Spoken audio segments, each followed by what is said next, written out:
বরবটি বা yard long beans যদি আমরা একটু অন্যরকম করে রান্না করি তাহলে কিন্তু ছোটরাও খেতে খুব ভালোবাসবে।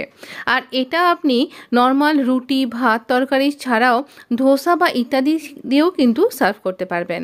রান্নাটা আপনি যে কোনো কুকিং অয়েলেই করতে পারেন। আমি আজকে মাস্টার্ড অয়েল ব্যবহার করছি। এখানে একদম ছোট চামচের এই রকম চামচ, এটা একটা চায়ের চামচের মাপে এই পলাটা। তো এই দিয়ে আমি মাপ করে দিলাম তেলটা।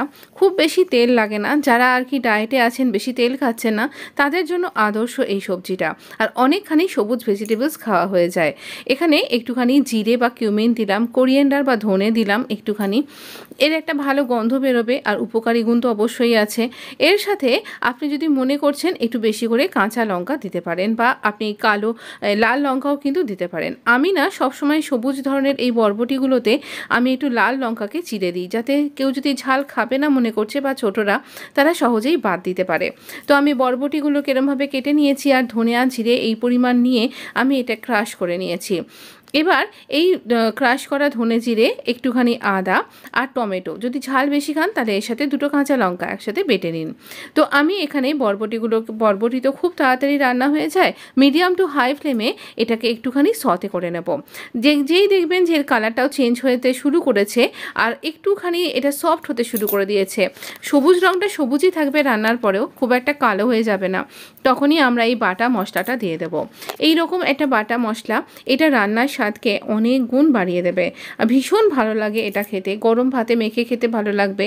আপনি টিফিন বক্সে রুটির সাথে বা পরোটার সাথে এটা সার্ভ করতে পারেন। এছাড়া তো বললামই ধোসা দিয়েও কিন্তু এটা খুব ভালো লাগবে।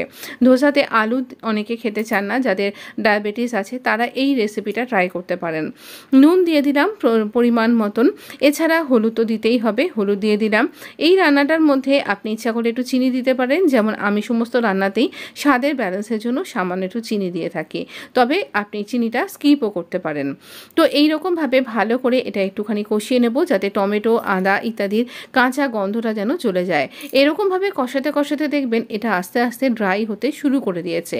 যদি আপনি এই তরকারিটাকে একটুখানি তাড়িওয়ালা বা ঝোল ঝোল খেতে পছন্দ করছেন, তাহলে টমেটো আর আদার পরিমাণটা একটু বাড়িয়ে দিন আর জলটা অ্যাড করবেন আর একটু বেশি করে, তাহলেই হয়ে যাবে। এরপর আমি অ্যাড করছি এখানে ডেসিকেটেড কোকোনাট, বড় টেবিল চামচের 1 চামচ।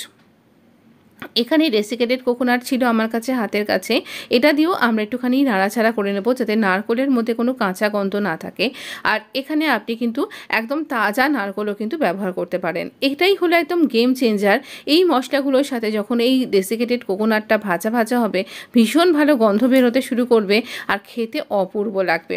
গরম ভাতের সাথে তো খুবই ভালো লেগেছিল, এছাড়া কিন্তু রুটির সাথেও বেশ জমে গেছিলো। আর এটা খেতে খেতে মনে হচ্ছিল ধোসা দিয়েও খেতে মন্দ লাগবে না।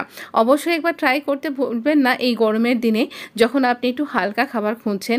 ওপর থেকে একটু ডেসিকেটেড কোকোনাট ছড়িয়েই আমি পরিবেশন করলাম। ভিডিওটা যদি ভালো লেগে থাকে বন্ধুদের মধ্যে অবশ্যই শেয়ার করতে ভুলবেন না, আর একটা লাইক দিয়ে যেতেও ভুলবেন না। কমেন্ট করে জানান কেমন লাগলো। অবশ্যই ভালো থাকবেন, সুস্থ থাকবেন। আপনার জন্য